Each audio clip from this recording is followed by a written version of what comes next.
Assalamualaikum warahmatullahi wabarakatuh. Perkenalkan, nama saya Nur Maulidia Mujitahid. Saya dari kelas 11 Ibnu Sina. Di sini saya akan mempresentasikan uji kompetensi bab 2, materi tentang demokrasi. Apa yang dimaksud dengan demokrasi? Demokrasi adalah suatu bentuk pemerintahan yang kekuasaan atau kedaulatan negara berada di tangan rakyat. Jelaskan macam-macam demokrasi. Demokrasi berdasarkan penyaluran kehendak terbagi menjadi dua macam, yaitu demokrasi langsung dan demokrasi secara tidak langsung. Demokrasi langsung adalah sistem demokrasi bahwa semua warga negara terlibat langsung serta memiliki hak dalam pengambilan keputusan oleh pemerintah. Demokrasi tidak langsung adalah kekuasaan tertinggi tetap berada di tangan rakyat, tetapi melalui perwakilan. Demokrasi berdasarkan hubungan antar kelengkapan negara terbagi menjadi 4, yaitu pertama, demokrasi perwakilan dengan sistem referendum. Setiap warga negara memiliki hak untuk memilih para wakil di parlemen dengan melalui pemungutan suara secara menyeluruh. Yang kedua, demokrasi perwakilan dengan sistem parlementer, di mana badan legislatif dan badan eksekutif memiliki hubungan yang erat.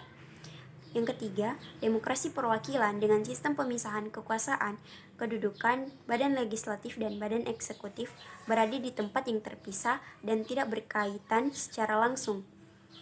Keempat, demokrasi perwakilan dengan sistem referendum dan inisiatif rakyat, di mana sistem ini menggabungkan antara demokrasi perwakilan dengan demokrasi secara langsung. Demokrasi berdasarkan prinsip ideologi terbagi menjadi 3 macam, yaitu demokrasi liberal, di mana sistem demokrasi ini memberikan hak kebebasan berpendapat kepada rakyat.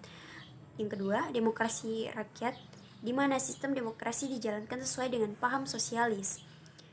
Ketiga, demokrasi Pancasila adalah sebuah sistem di mana pemerintahan yang dijalankan dalam negara didasarkan pada nilai-nilai dalam Pancasila dan berasaskan musyawarah mufakat yang mengutamakan kepentingan umum. Jelaskan Sokoguru demokrasi universal.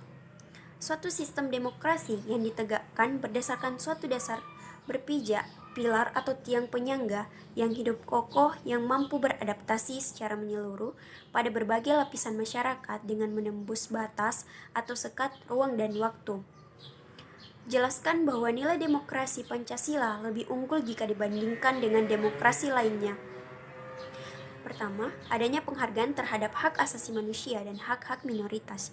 Yang kedua, mengutamakan musyawarah untuk mufakat dan baru kemudian menggunakan suara terbanyak. Yang ketiga, mengutamakan kejujuran dan iktikad baik. Keempat, mendahulukan kepentingan rakyat, dalam hal ini rakyat diakui dan dihargai. Kelima, keberanian dan keadilan selalu dijunjung tinggi. Buktikan bahwa negara Indonesia adalah negara demokrasi, baik secara normatif maupun empirik.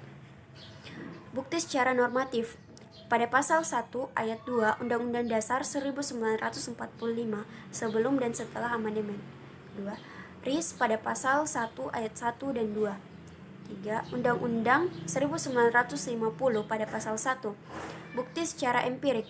Pertama, adanya pemilu yang diadakan untuk membentuk pemerintahan baik pemerintah pusat maupun daerah. Yang kedua, pembagian kekuasaan yang ada di jajaran penguasaan legislatif, eksekutif, dan yudikatif. Ketiga, pertanggungjawaban pemerintah yang dilakukan secara terbuka oleh pemerintah dalam jangka waktu tertentu. Kemukakan prinsip-prinsip yang perlu dilaksanakan untuk mewujudkan kehidupan yang demokratis. Yang pertama, keterlibatan warga negara dalam pembuatan keputusan publik. Kedua, tingkat persamaan di antar warga negara. Ketiga, kebebasan atau kemerdekaannya yang diakui dan dipakai oleh warga negara. Yang keempat, menghormati dan mengakui bahwa setiap manusia memiliki hak asasi. Kelima, dalam kehidupan bernegara, demokrasi akan terwujud jika sistem peradilan yang ada bersifat independen, terlepas dari kecondongan dan pengaruh kepada dari pihak manapun. Sekian dari saya, kurang dan lebihnya mohon dimaafkan. Wabillahi taufiq wal hidayah. Wassalamualaikum warahmatullahi wabarakatuh.